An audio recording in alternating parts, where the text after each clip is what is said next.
Why are we doing what we're doing? Why did we set out to do this? And everything we're doing was actually informed by research and what is happening in the market. To try and understand SMEs in the market, what are the challenges that they currently face? Are they the same that have always been mentioned through time?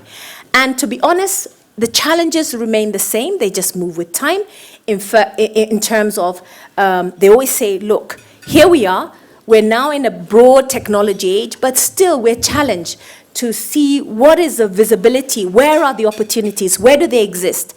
It's very patchy. Some people know where to get opportunities, others don't. It's born of relationship. There isn't a level playing field in terms of me as an SME trying to understand where the opportunities for me in order to scale up. One of the most basic things that they talked about, for example, is even when I see a big tender, how do I fill it? And I actually hadn't appreciated the complexity of filling a tender. Some of you in this room, I think, I see somebody like Dorcas nodding. You'd have thought a tender is something you just fill in the blanks, but actually even simple things like that become a big challenge. So as Invest in Africa, what we're doing is trying to see how do we create solutions around those challenges that are presented. One is, can we create one platform, a marketplace, where SMEs can log into, get into, and try and address some of those challenges they face? Can we be sure that for big business, that if, yes, they want to support local enterprise, that they can go somewhere and find SMEs who have been verified, validated, and who have some proven track record? So that's the other solution that we're providing. The other thing is, can we also incentivize? Because as SMEs, you know, we're a culture of hustlers and tenderpreneurs. So I do one big deal and that's it. Why should I build capacity and capability?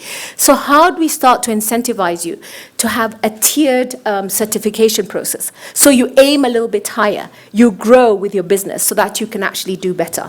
The other thing is that it's a partnership. So here we are as a market, and a lot of things are very, very tactical. And we're saying we want to make sure that if you want to have wide economic growth, it's very, very important that this partnership cuts across all the different sectors. We need to be absolutely sector agnostic in terms of everything we do, so that we are not only looking at, or we're not judged by the fact that we're putting too much effort in a sector that already has too much support. This is going to be available to all sectors. What we're talking about, Invest in Africa, is an idea that some of us generated on napkins on a flight, and I'm sure other people have generated the similar idea, but it's larger companies adopting smaller companies, raising them from S to M to enterprise size, and then keep that cycle going. The social context in which small businesses operate in Kenya, and indeed in Africa, is always driven by something that started very early on, where we were socialized generally to go to school, work hard, excel, and then get a good job with possibly one of the companies that His Excellency talked about. I mean, that's a very clean story, and that's a shape of success. It's drummed in us. Your wife will pick you on that basis. Your parents drill this hard. Never in our socialization have we been told, go out and create a business and create employment. At Safaricom, we believe in meaningful partnerships. So the opportunity to do that, to bring in our SME pool and to give them the opportunity to almost be pre-screened, works for us, because as a business, we'll spend less time doing it ourselves and having a place where this has been done. So it works for us, and we're really happy to support this process. So the idea that we are backing an extension of the web of connection, the fabric that we have woven together in our business relationship, that's a very powerful idea for me, and it's something I'm very keen to support from where I sit. And the second reason why I'm so proud to be associated with this is because Kenya's development, Kenya's becoming rich, Kenya's solving the problem of poverty is vitally important.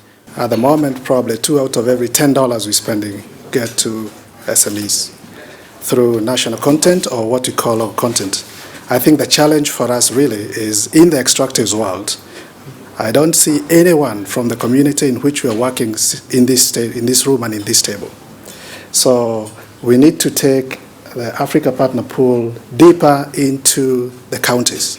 That's where the real ball is getting played. One of the reasons why this was very important for me, I think we believe very, very strongly that a free press that allows all kind of discourse is very important for the growth of this economy. I think it's our business to ensure that we try and tell these stories.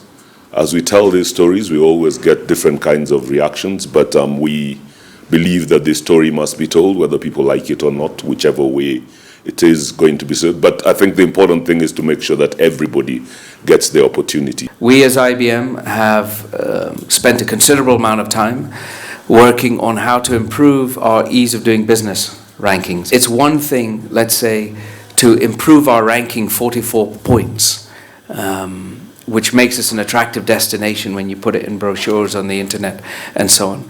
But it's another thing when people don't actually feel it.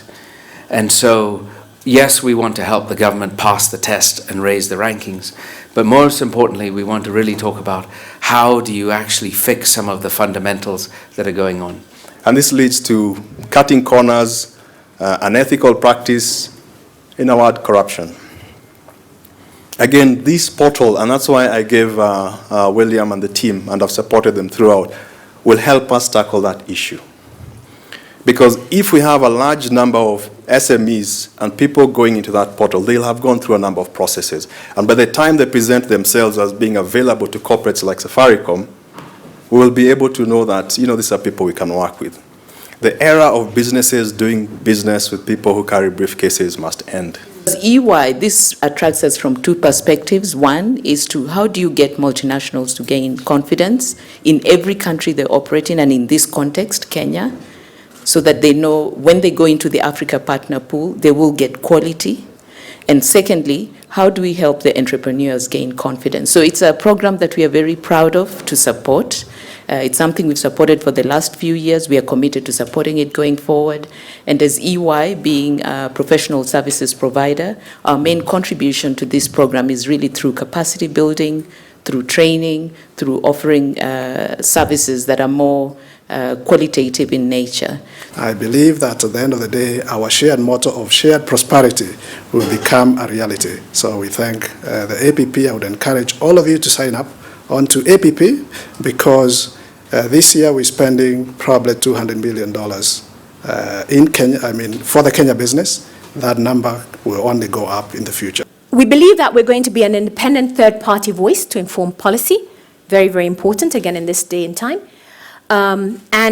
We really want to say that we want to drive leadership on creating inclusive growth that the governments expect from the private sector in order to continue to drive success. That 3 out of every 5 SMEs fail within the first few months of their creation. That's where we come in. Invest in Africa set out to create a digital space where service providers, otherwise known as suppliers, were given